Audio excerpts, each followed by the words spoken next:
Hello, everyone. My name is Cameron Cowan. This is the Cameron Journal Newshour. Thank you so much for stopping in this evening. I really appreciate it. It has been it has been a busy day in the news, hasn't it? Um, we have so much to cover. All the latest stuff on the Epstein files, other things. It is busy, busy, busy. Which is always tons of fun. We also have a whole variety of stories. About Epstein. I've got a story here about climate change. The UN Security Council might have a police ban for Gaza, as just by the Trump administration. All great things happening. But first of all, I want to let everybody know that make sure to subscribe to the newsletter, CameronJournal.com/subscribe, or you can head right over to Substack, CameronJournal.substack.com, and subscribe there and get the newsletter delivered right to your inbox, which also gets you access to this show delivered, the living joke, interviews, everything, all to your inbox comes every Saturday. I I do want to shout out, not really shout out, but remember in kind memory, a dear friend of mine who passed last week, William Griffin Sandifer. I never don't really ever think I talked about him, so even OG people who watch the show won't know who he is. But he was very prominent in the tattoo and outlaw community. He owned a very popular page on Facebook called Inked Sexy. And for those of us who traveled in those circles, people actually don't know I know this. I used to own a tattoo shop for a long time, and uh, I met him through that world, and we were friends for a long time. And unfortunately, I found out on Friday night that he passed Wednesday last. So there was a memorial for him in the newsletter on Saturday, which actually this week came out Sunday because my schedule got thrown off as deaths in the world tend to do. And it's and I eulogized him, which was a very odd thing to do. He and I were the same age.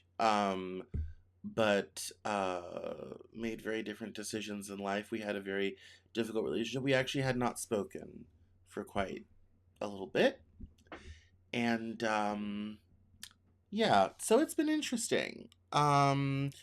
It's been it's been fascinating. It's the last couple days have been a lot of interesting conversations, a lot of interesting phone calls, a lot of late nights, early mornings. But I wanted to mention him, so yeah. But that's what comes in the newsletter every Saturday when I get it out on time.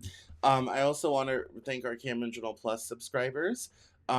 If you want to support my journalism, my work, all this type of thing, the fastest way is to subscribe. Now you can do that in two locations. You can go to CameronJournal.com/subscribe and subscribe there, or you can go to CameronJournal.substack.com and subscribe there. Both are great. All the money comes to me anyway.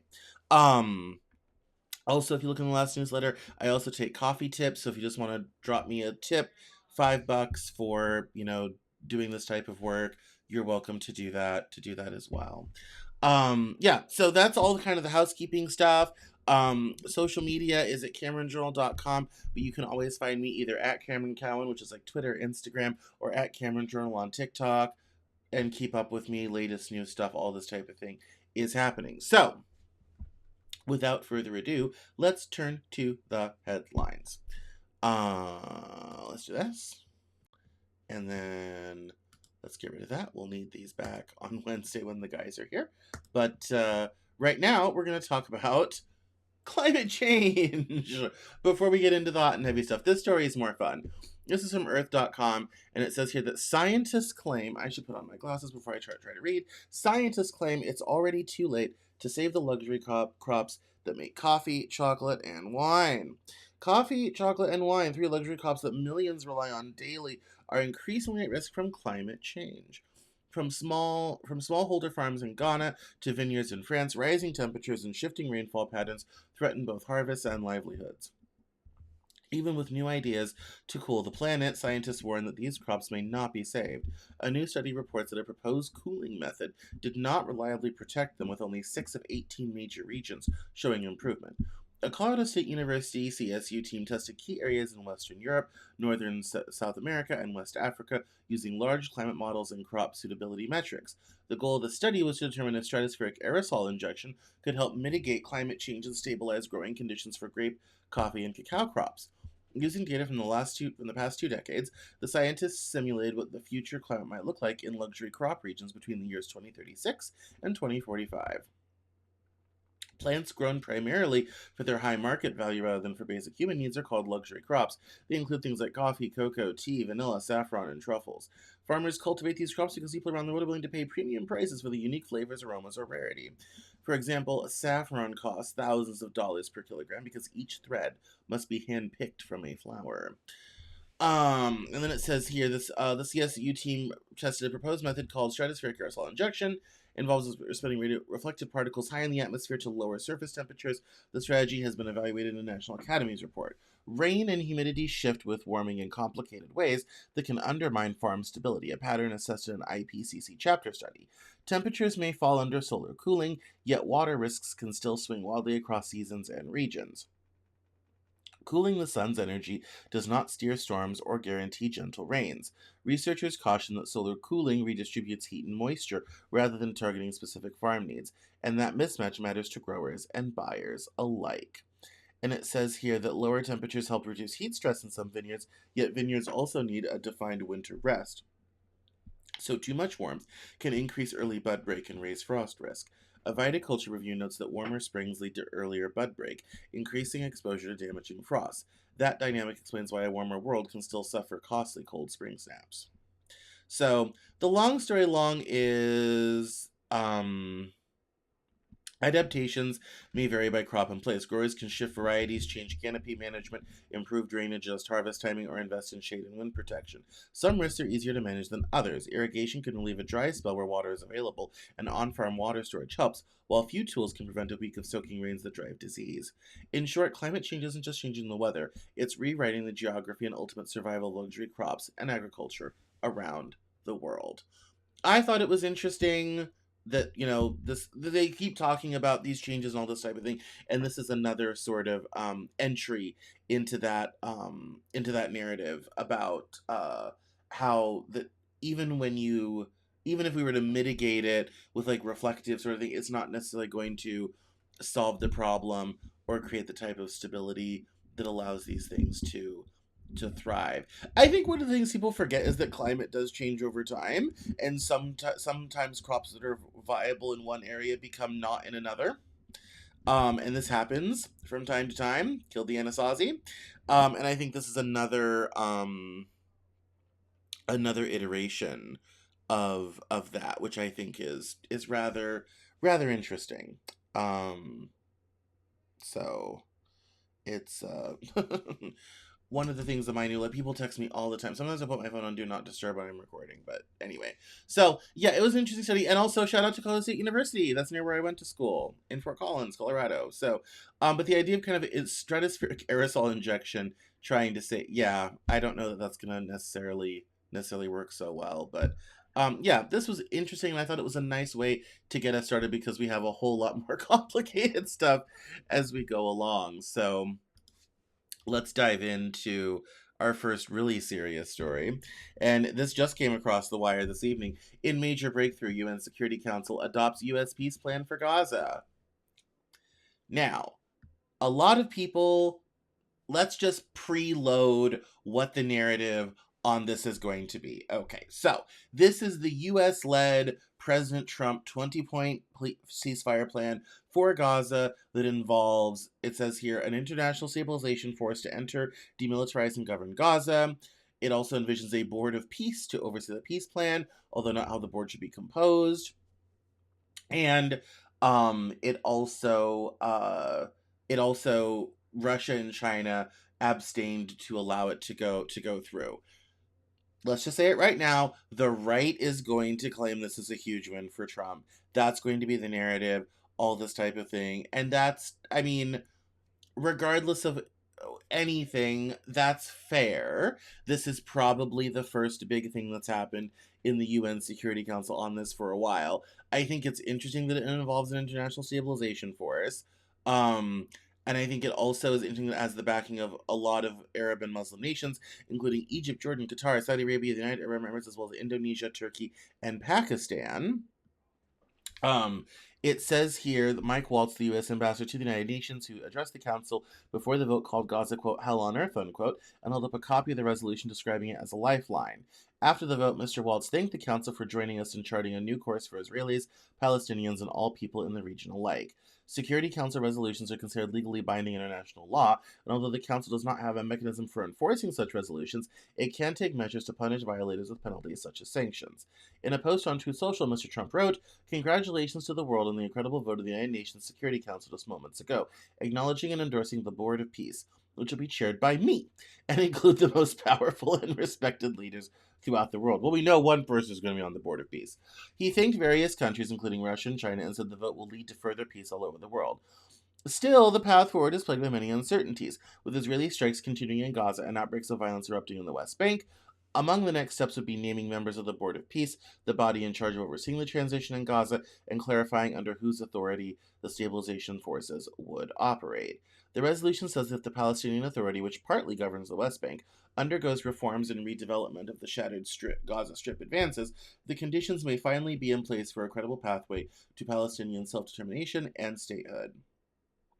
Algeria's ambassador to the United Nations, Amar Benjama, the only Arab member of the council who was negotiating on behalf of the United Nations Arab Group, thanked Mr. Trump for his personal engagement in bringing the conflict in Gaza to the end, but said the aspirations of Palestinians for a state should not be overlooked. Genuine peace in the Middle East cannot be achieved without justice for the Palestinian people, who have waited for decades for the creation of their independent state. Many council members, including France, Guyana, Pakistan, Slovenia, and Somalia, had issues with the fact that the resolution did not include clear language on Palestinian statehood, but they said they had endorsed the proposal to support the political momentum, prevent the resurgence of violence, and allow much needed humanitarian aid to flow into the enclave. They reiterated that the territorial integrity of Gaza must remain intact, and that lasting peace must be rooted in a two-state solution.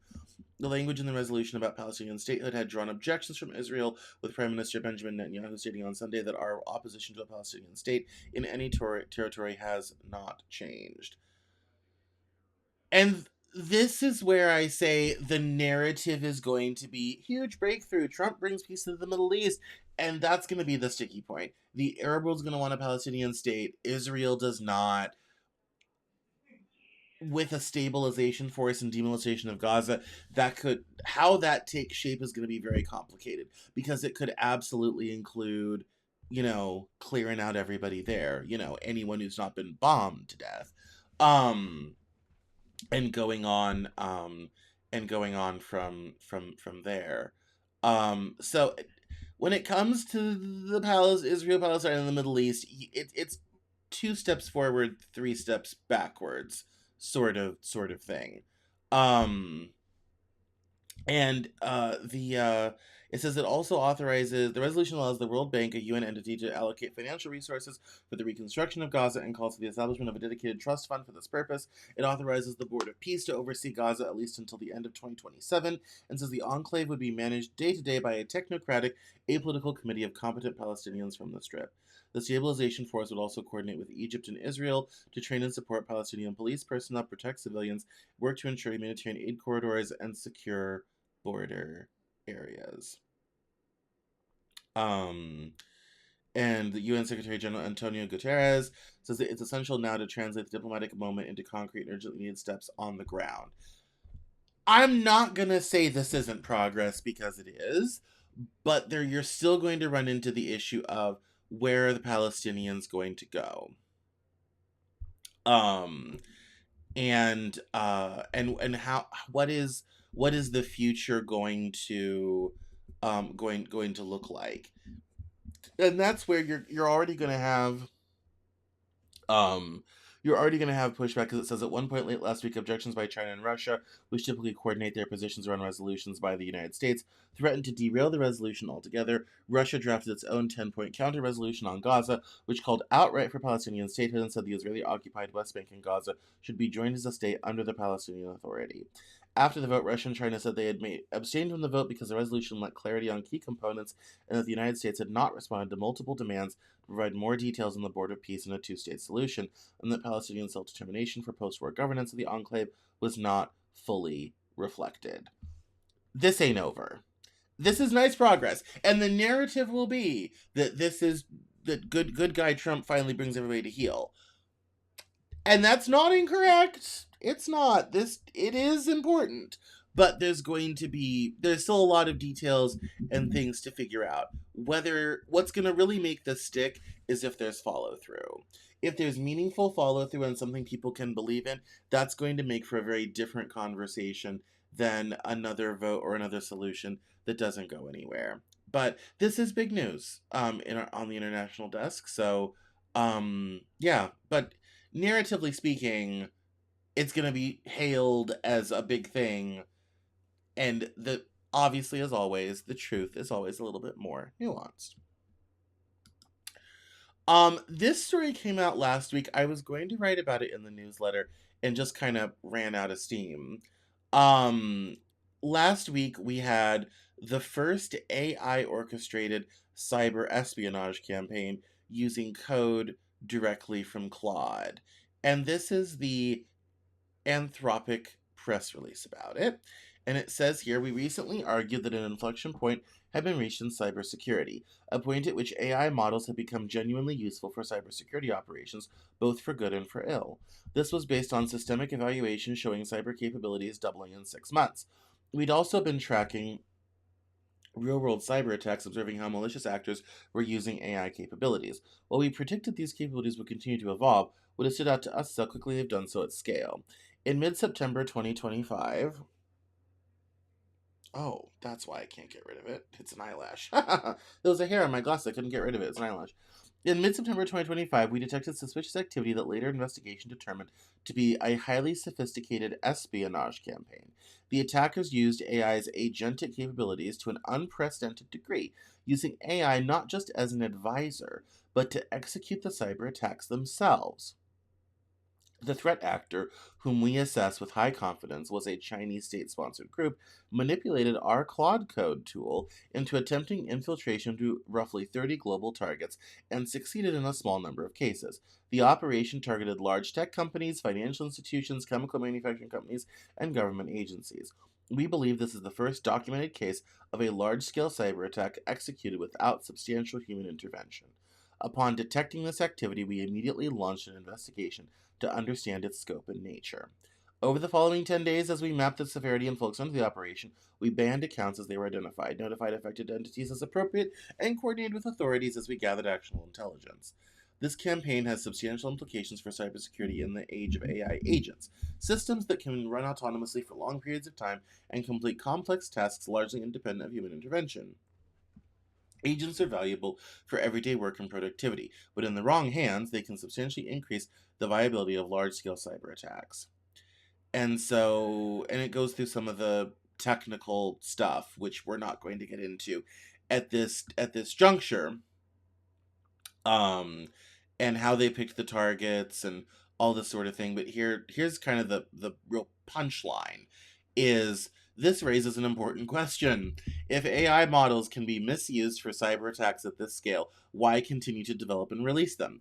The answer is that the variabilities that allow Claude to be used in these attacks also make it crucial for cyber defense. When sophisticated cyber attacks inevitably occur, our goal is for Claude, into which we built strong safeguards, to assist cybersecurity professionals to detect, disrupt, and prepare for future versions of the attack.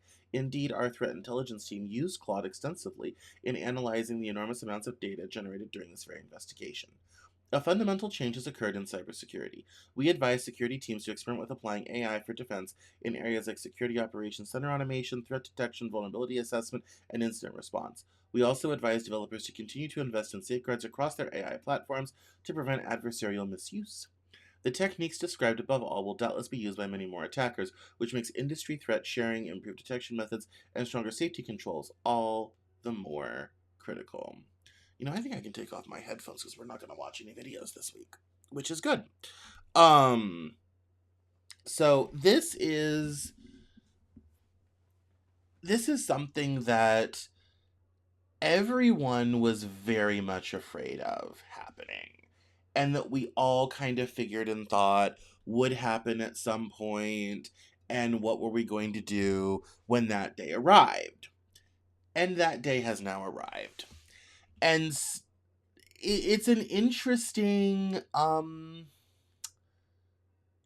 it's an interesting sort of problem, because not only did it come from China, not only did it involve Claude Code, not only is it, I mean, you look here of the finding and how they did it in phase 2, 3, 4, and 5, and how all of this was supposed to have worked, that they found out is a life cycle of cyber attacks showing move from human-led targeting to AI-driven attacks using various tools, and how this kind of moved through.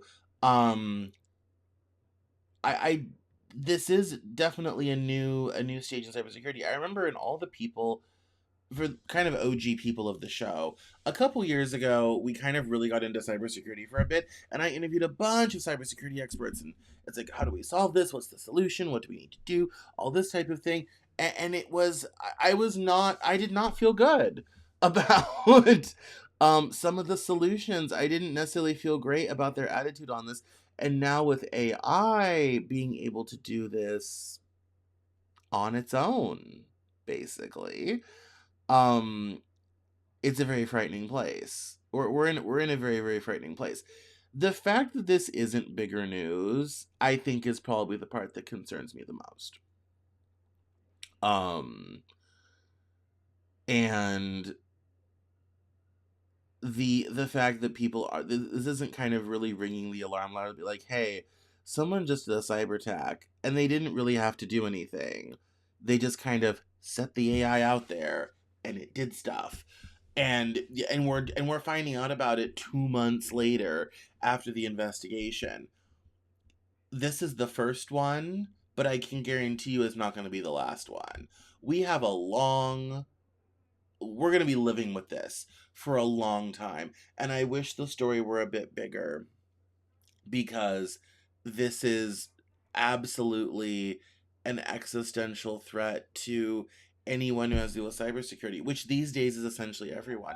And when you look into different cybersecurity attacks and all this type of thing, you end up with, all, systems being taken over, people having to pay out ransom, all this type of thing.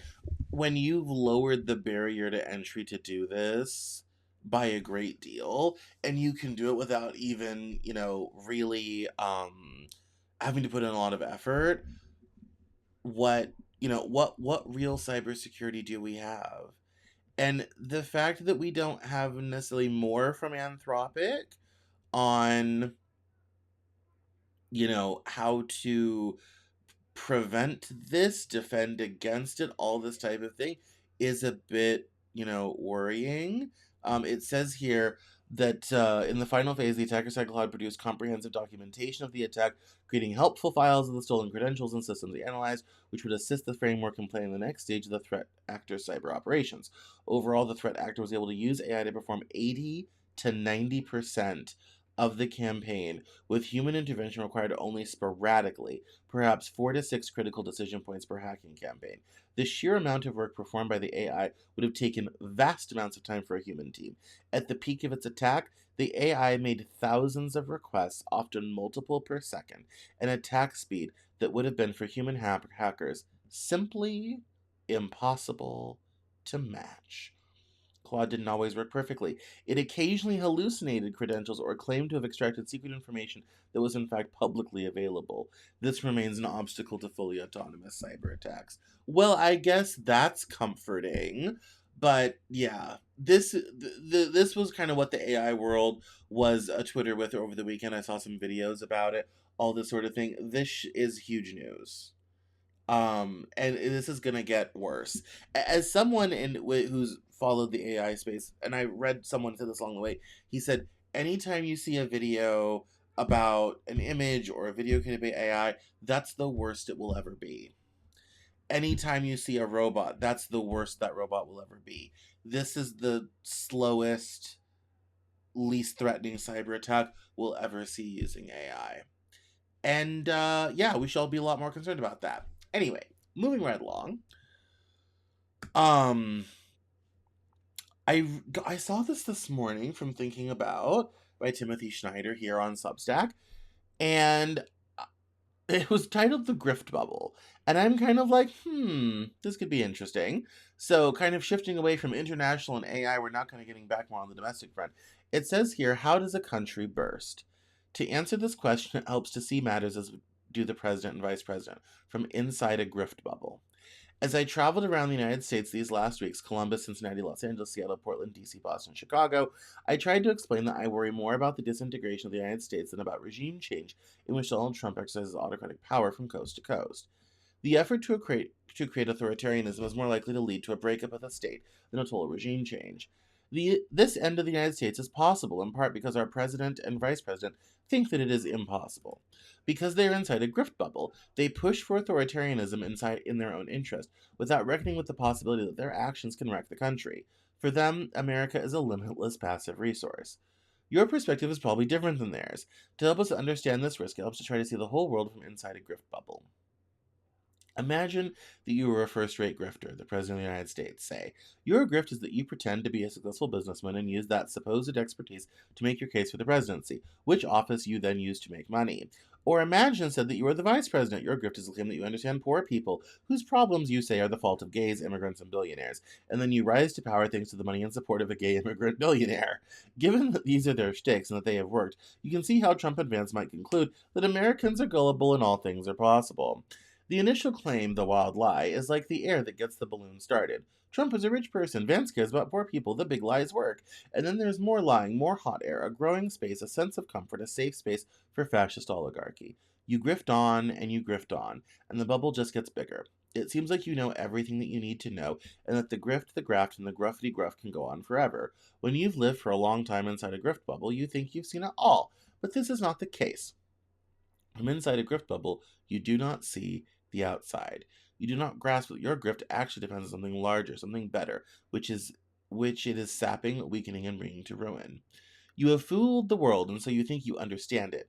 Indeed, as a grifter, you become contemptuous of how other people make their living and live their lives, and yet your knowledge is actually limited. You know things that outside of the grift bubble do not know, but they also know things that you do not know. You can take away what belongs to people without knowing how they achieved it or attained it. The guy who cheats the farmer at the county fair does not know how to farm. The guy who profits from curated crypto scams does not understand the world economy. Trump and Vance imagine, because it has worked thus far, that they can grift endlessly. They do not understand their grift depends upon what I will unashamedly call the honest labor and decent convictions of millions of Americans. Were there not Americans who actually worked and cared and tried to live right, there would be nothing and no one to grift. In an instructive article that he wrote in 1990, the American novelist David Foster Wallace said that cynicism is a form of naivete. When you dismiss everything, you feel like you can do anything, but then you don't believe in some things that are real, like love or law or patriotism. For you, such things are just tools of the trade, manipulable handles, just the way to enlarge the grift. That they have some other sense, that they are the building blocks of some other reality that you do not see, and in that way you are naive. Trump and Vance are indeed naive in the precise way that corresponds to their cynicism.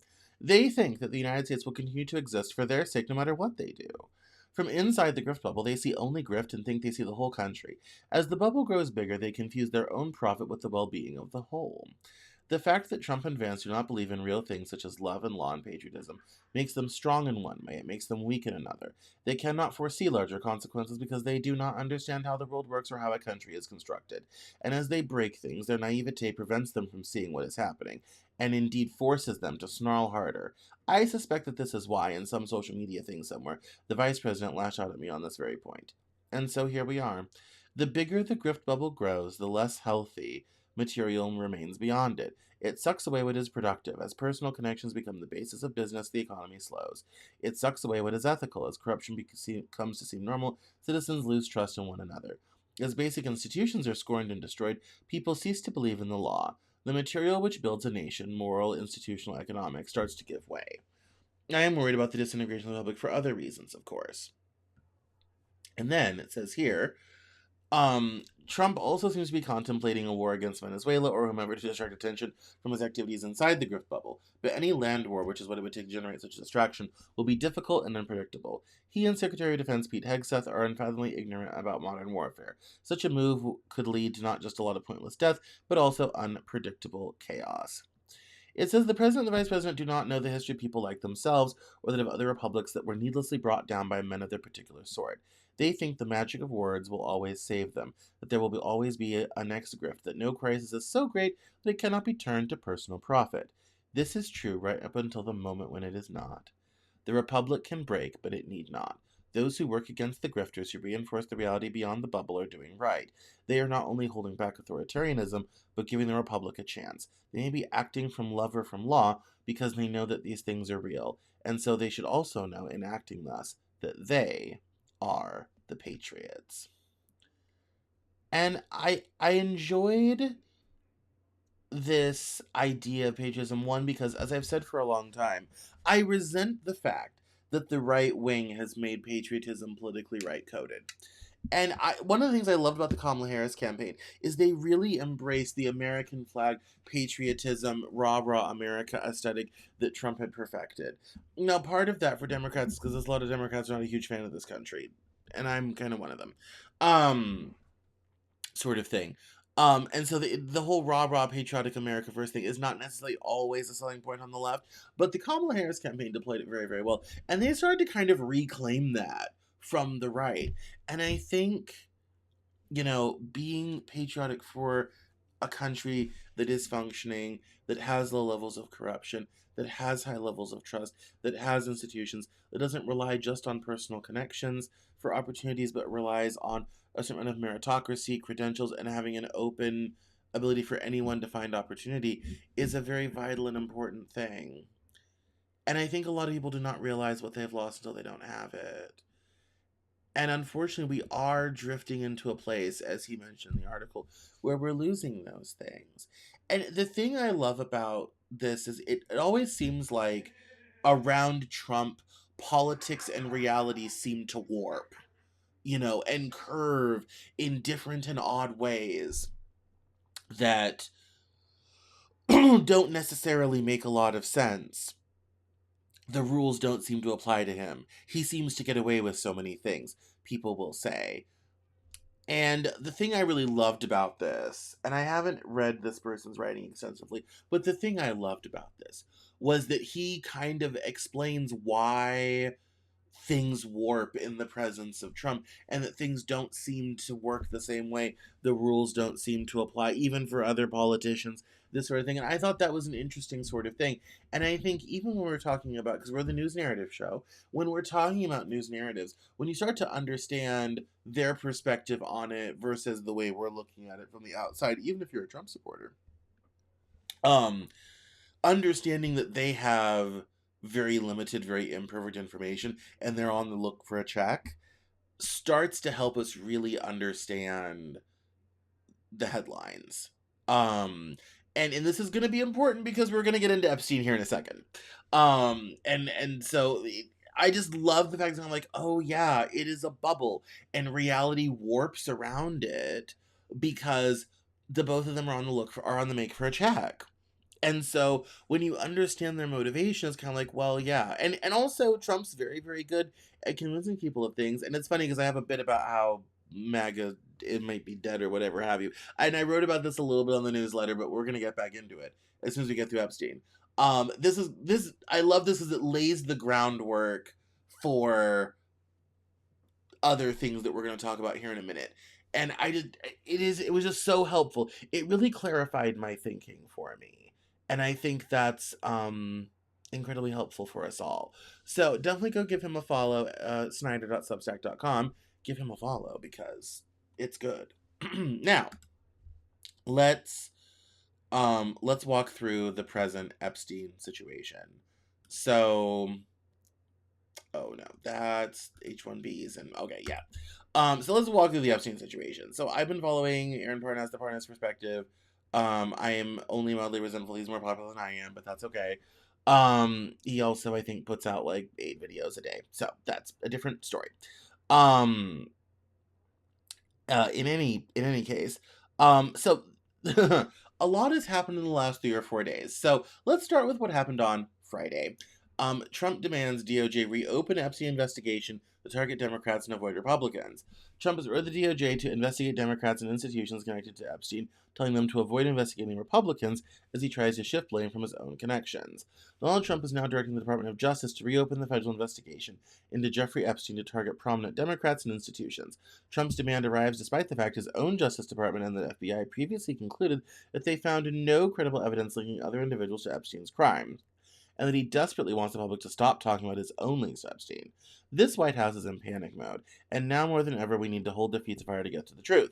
Trump wants to distract the American public away from his own associations, and I will not let that happen.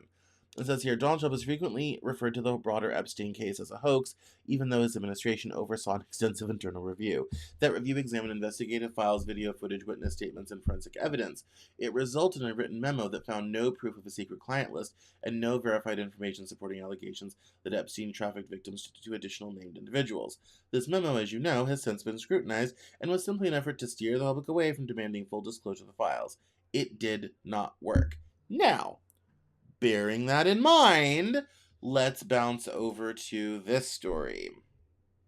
And it was also from last week, where it says he's fucking guilty. Trump, social media jumps as Trump walks out on press. The White House press room fell into visible tension on Wednesday after President Donald Trump ignored questions about newly released Jeffrey Epstein emails. The scene unfolded within seconds. A reporter shouted, "Mr. President, did you know about the girls Epstein mentioned in his emails?" Trump froze, his expression tightening. Cameras caught the silent stretch for several seconds before he abruptly turned his back and signaled to aides. The move triggered chaos in the room. Staffers immediately stepped forward, cutting off follow-up questions. One communications aide announced, "That's all for today," as Secret Service agents guided reporters towards the exit. Multiple journalists could be heard objecting, asking why the session was being ended so abruptly. Within minutes, clips of the moment spread online. And I should put my headphones back on because we might want to watch this. Let's go. Thank you very much, everybody. Mr. President, are you prepared to negotiate with Democrats now? Thank you very much. Mr. President, can you respond to these Epstein emails that were released today? Well done, Mr. President.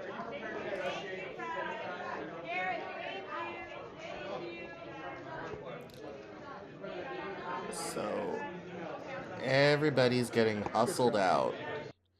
So, yeah. And it says here that Trump just ignored every single question about Jeffrey Epstein after the bill signing, and panicked White House staff tried to kick reporters out of the room.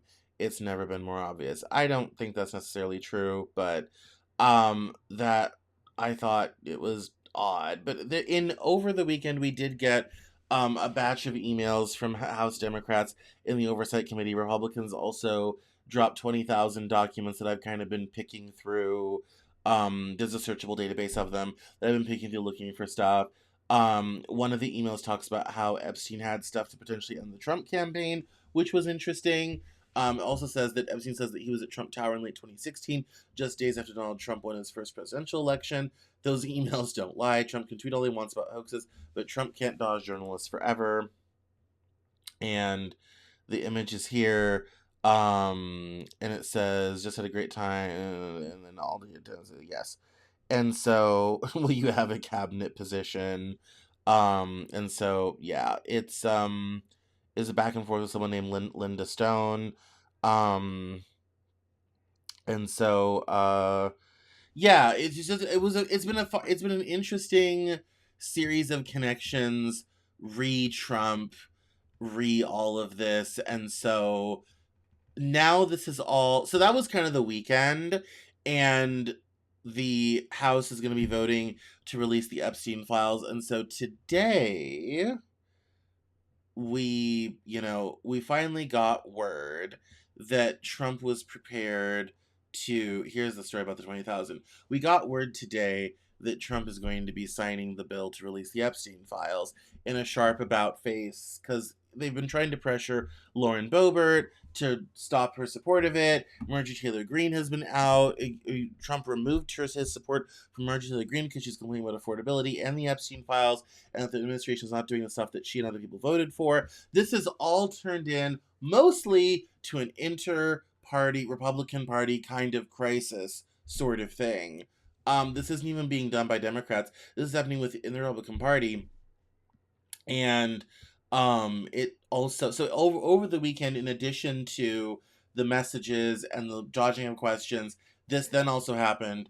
The mocking and accusatory voice of Jeffrey Epstein emerged from a trove of more than 20,000 emails made public by lawmakers on Wednesday, including his claim that President Trump once spent hours at my house with a young woman who later accused Mr. Epstein of sexually abusing and trafficking her when she was a teenager. In a series of emails with friends and associates, surfacing first in a few messages selected by House Democrats and then in full by Republicans on the House Oversight Committee, Mr. Epstein described Mr. Trump as a dirty businessman who is borderline insane, untrustworthy, and worse in real life and up close than the image he sought to portray to the public. Mr. Trump, White House officials, and administration allies dismissed the disclosures as the utterances of a discredited sexual predator who'd fallen out with Mr. Trump long before his crimes became publicly known. Carolyn Levitt, the White House press secretary, called the emails a clear distraction. The president labeled them a hoax. Wednesday's document dump was the latest act in the rapidly unfolding political drama engulfing Speaker Mike Johnson and his Republican majority. They shuttered the House for the past 2 months, in part to forestall a bipartisan effort to force a floor vote on a bill to force the Justice Department and FBI to release a separate set of documents, this one involving their investigation into Mr. Epstein and his longtime associate, Ghislaine Maxwell. That vote is actually now going to happen, and Trump today has said he's going to sign it. So all of this could be coming to a thrilling conclusion. And there is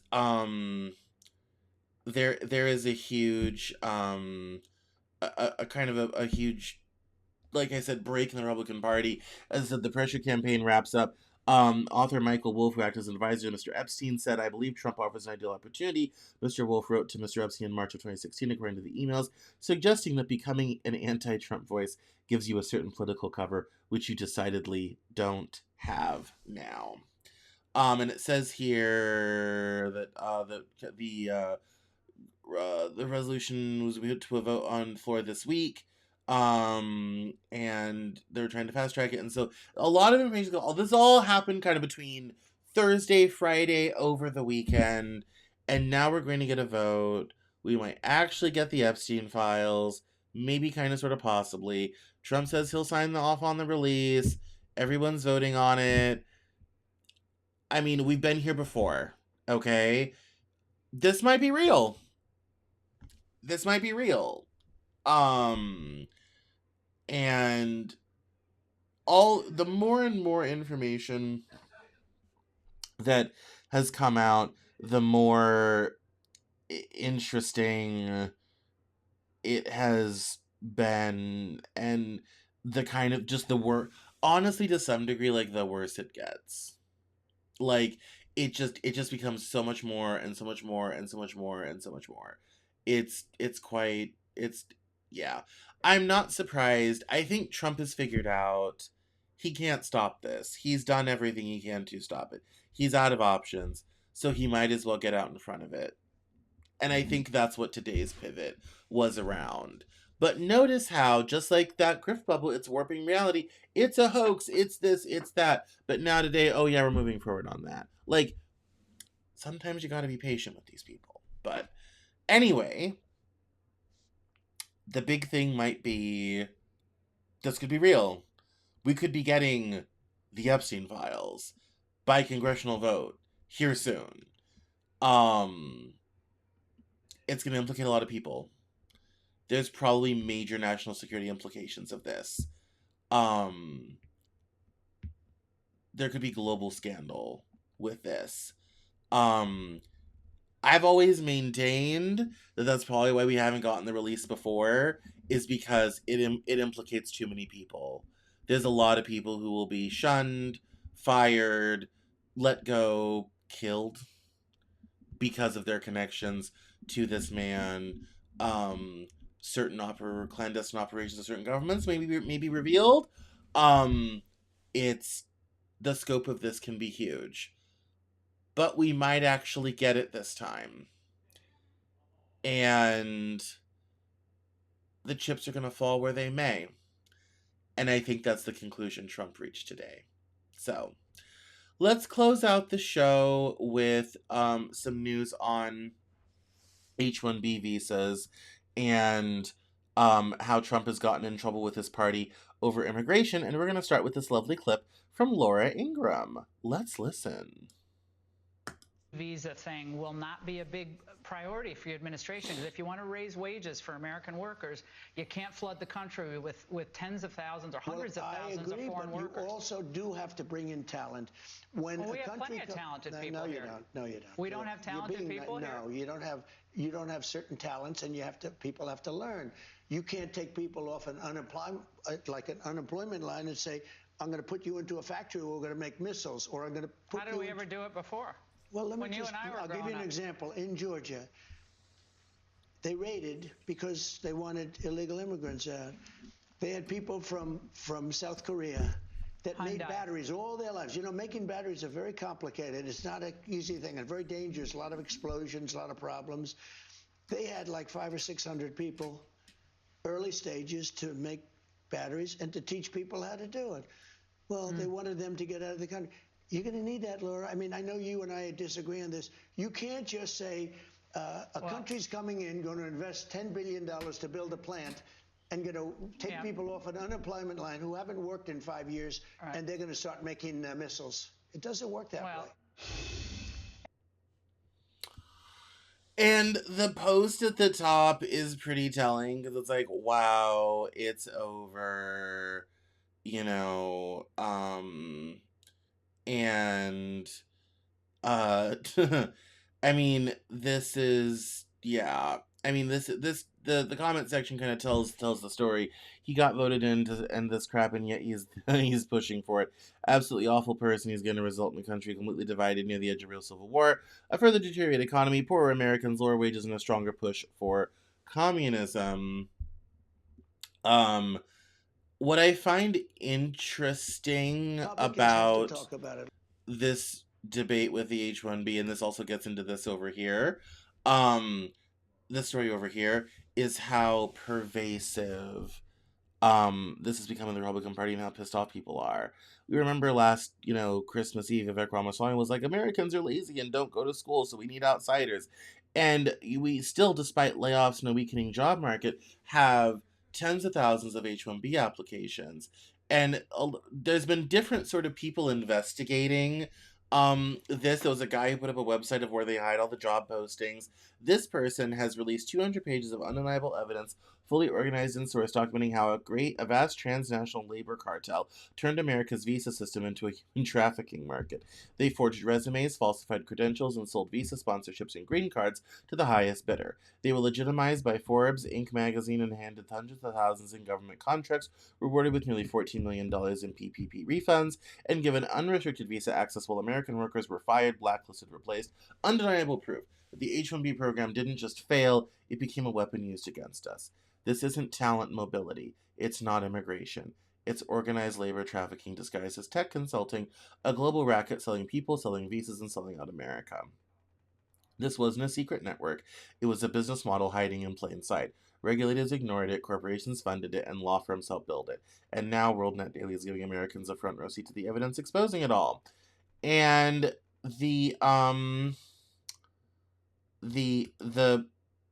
is quite stark, kind of showing how this stuff moves through. And the reason why I kind of love this and enjoy this is the simple fact that, for better or for worse, this reinforces what I have always said about immigration and the H-1B program, which has been corrupt for 25 years. You will never solve immigration in this country until you get corporate America off of cheap labor. Like, that's it. That's the game. That's the entire game. Absolutely the entire game is cheap labor. Like, it's that's the whole point of this, is to keep labor costs low. And what's funny is, in these different comment sections, this person's a Trump supporter, but they're doing great work. In these comment sections, we've heard of the same thing that Trump is saying. we don't have the talent, we don't have the people, we have to bring it in, we can't, raise up and train Americans. The CEO of Ford came out and said, I have 5,000 six-figure auto mechanic jobs, no one to fill them. Well, what they don't tell you is that dealerships don't pay that great. That's why mechanics get their training there and then leave after 2 years. And I know that because I have a longtime friend of mine who worked at a dealership, and he doesn't do that anymore. It's like he works elsewhere. I also used to work in automotive myself, so I know and understand the business model. And we always had great quality guys at our shop because we paid hourly. We didn't pay flat rate per job, which is how most dealers work. Anyway, this is the narrative. This is the narrative. And the reality is, companies do not want to invest in people. They don't want to teach them. They don't want to train them. They don't want to do anything because that's expense. It's a friction. And this gets into my original essay that I wrote about capitalism and published in 2014.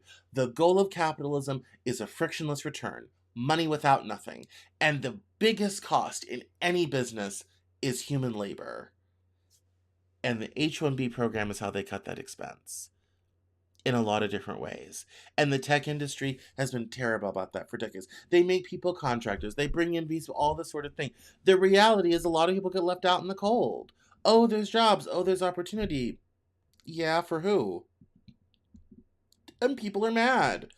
And I think the interesting thing about this is this issue with immigration and visas and everything, which I think is absolutely good, is not coming from Democrats. It's coming from the right. And this is going to chase Trump down almost as good as what Epstein's about to do. And I just think it's a fascinating thing. I would encourage you to go check out the newsletter at CameronJournal.substack.com or CameronJournal.com and read what I wrote about immigration, MAGA, and Epstein, and how all of it sort of blends together. In fact, maybe I'll just go grab that real fast because this week, the politics of division. It says here, there's an increasing dynamic where, for the first time, President Trump isn't commanding the loyalty that he once did. Republicans are looking at the midterms, which don't look good after last week's victories for Democrats, and 2028, and right now it's not looking too rosy. Trump is about to find out what the word lame duck means. I always said he only had about 2 years to be effective before politics would move on without him. It may have already started, based on the new fractures opening up right now. The only good news for Democrats is that the shutdown stuff has been shoved right off the front page, and that's probably a good thing. If you want to read more, head on over to CameronJournal.com. It's on the front page, or head over to CameronJournal.substack.com. But yeah, it's an interesting thing. Trump is finding out the donor class Republican Party. They want their cheap labor, they want their visa workers, all this type of thing. The base wants good, decent, high-paying jobs, and I was thinking about this last night before I went to sleep. Then I'm gonna go because my voice is dying. Years ago, and I wish I had screenshotted it. In a YouTube comment section, someone said, here's what's gonna happen. The wage of the American worker is going to be reduced to the global median, which means it's going to be a lower standard of living for everyone so that American labor costs the same as the global median. And basically what's happening is we're being outcompeted. And every once in a while, that quote kind of pops back up in my brain. It's like we're basically being outcompeted. Especially when you look at Indians who are willing to pool their resources, buy a hotel, live 15, 20, 50 to a house, all this sort of thing. I mean, ultimately, in most times in history, a group of humans working together always beats a group of humans working on their own. Collective strength is a strength multiplier over individuals working on their own. This is why the phalanx was more effective, was effective in war. You always have this dynamic of when people are willing to work together, you end up with it being a strength multiplier. These collective societies, India, the Chinese, can come into our individual system and basically pick us apart one by one. Because while we're all trying to work together on our own, they're working together as a group, as a collective, taking power, all this sort of thing. And that makes things very difficult. And ultimately, it's all probably going to win. I think we're trying to compete against much cheaper labor, and we're probably going to lose one way or another. And that leads to a very dark economic future ahead for us all. So, on that cheery note, I will leave you. My name is Cameron Cowan. This is the Cameron Journal Newshour. Please catch me on all your favorite social media platforms at Cameron Cowan on Twitter, Instagram, and LinkedIn. You can catch me on Facebook. Just look up my name, Cameron L. Cowan. My new book, America's Lost Generation, is out now. Please buy it everywhere fine books are sold, but especially my website, because I make more money if you buy it on my website. And I will see you all next week for the Cameron Journal Newshour. There was no interview today. I just got all the new interviews edited. I just got them uploaded today. It's been crazy with meetings. We're going to have new interviews this week until the end of the year, so please bear with me. But make sure to sign up for that newsletter so you get that on Saturday. And I will see you next week for this show on Monday, but I'll see you sooner on Wednesday for The Living Joke. All right, everyone. Have a good night now. Bye-bye.